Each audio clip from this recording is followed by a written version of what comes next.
our last speaker is Kimray Richards. Kimray, are you ready to present your? Um, Yes, I am here. Thank you very much, Kimray. The floor is yours. Okay. Good afternoon, everyone. All right. I'm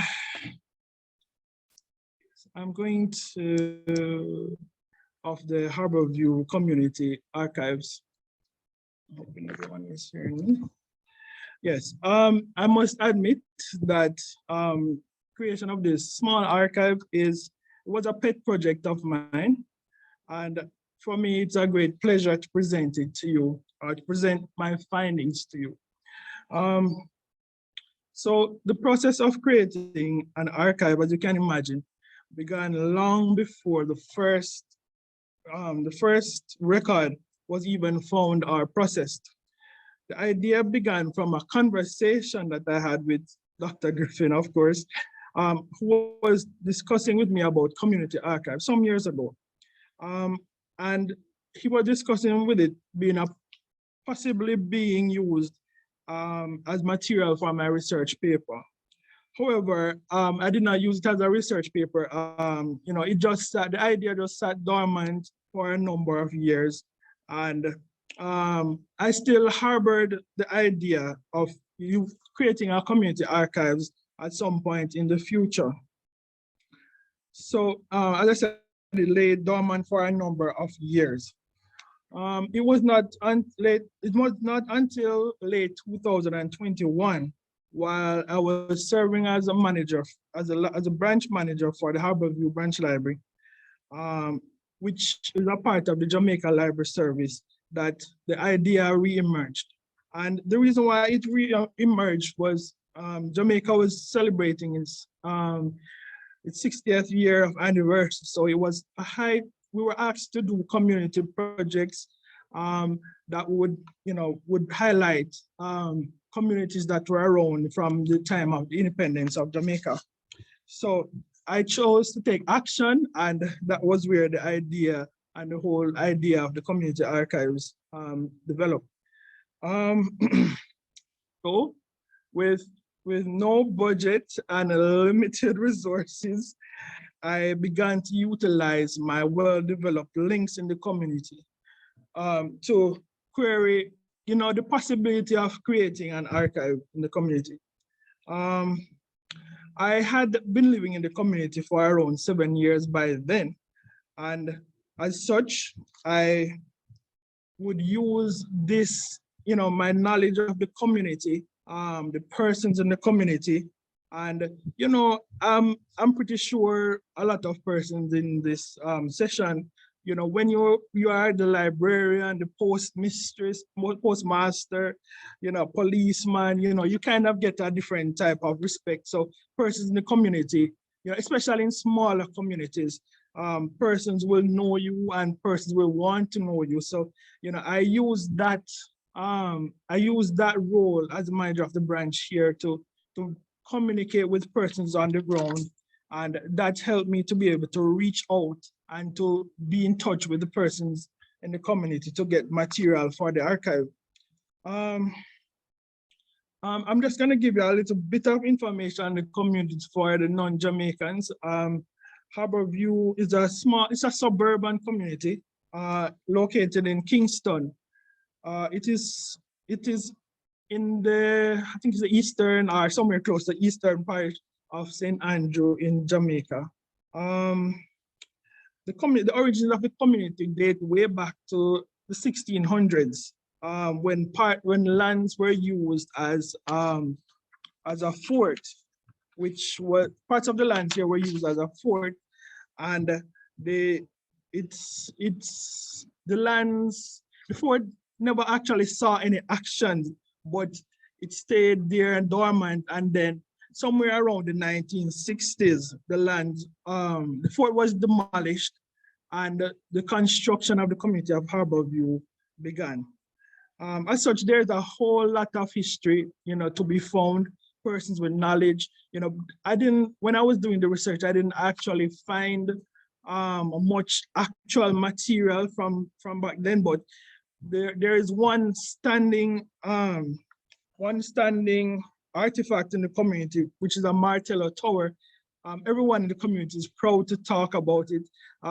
People have so many different interpretations of, why it is there, So, but that is something that happens. Anyway, so I went back, as you know, as our topic, is on community archives, the buy-in of the community in creating this archives was actually very important, so I started to enmesh myself in the community as a whole. So I attended a lot of different events in the community. I attended the community association meetings. I went to church services, community clubs, all sorts of institutions, schools, churches. So I was really involved in it in a lot of different ways so that I could gain the trust of the community, because it's very important in order for you to develop a really good collection or gain a lot of material. So I went in and I gained the trust of persons. So from that, I was able to get a lot of material. But I was also able to use my connections to get to persons, and that allowed me to get a lot of different oral recordings of history of the community, so to speak. Excuse me, Kimray. Yes. You're on the first slide. Oh. Yes.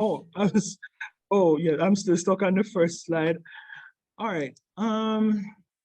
Oh, yes. All right, my other slides, I'm sorry about that. So from my, hold on,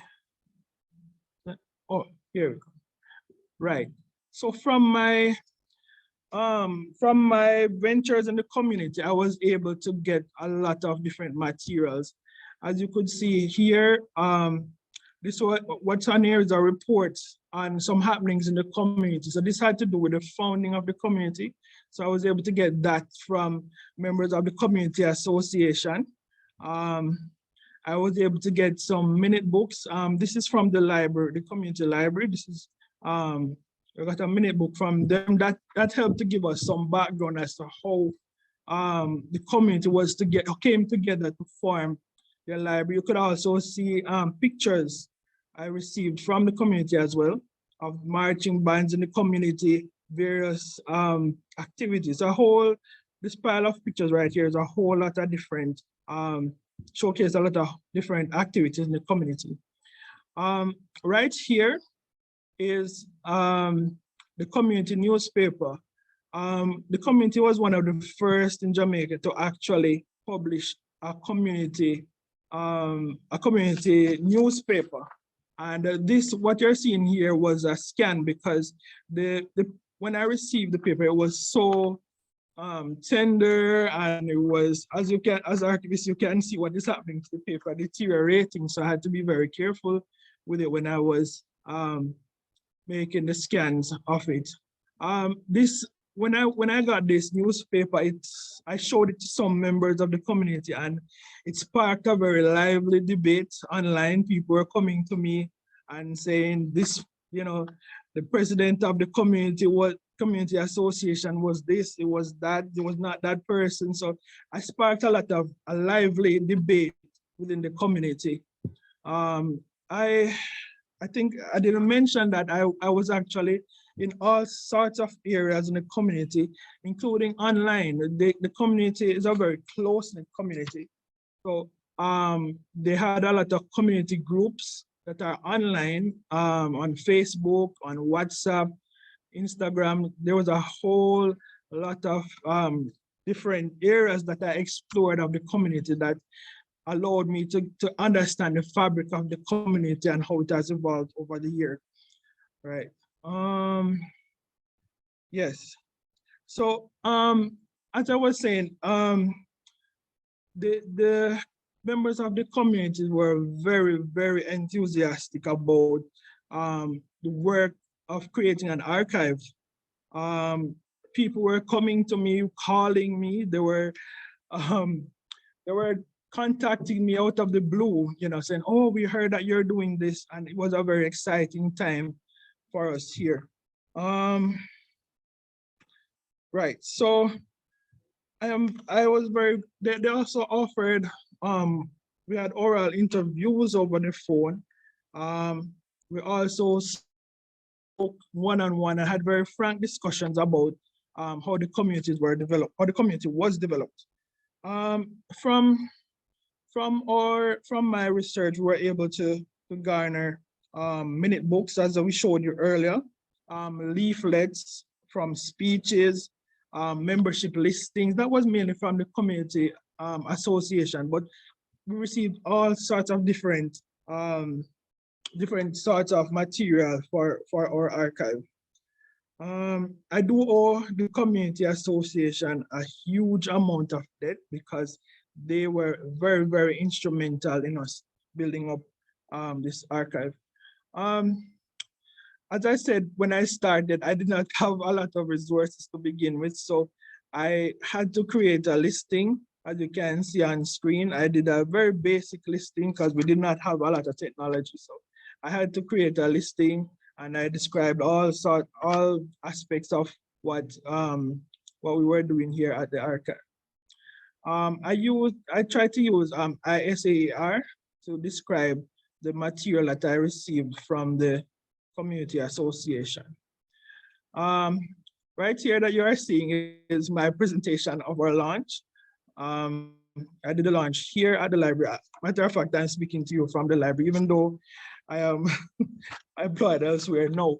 But as you can see, we did the presentation here in October 2022, and we had a nice, beautiful launch at that point in time. I think that's pretty much it. And thank you all very much for listening to my presentation.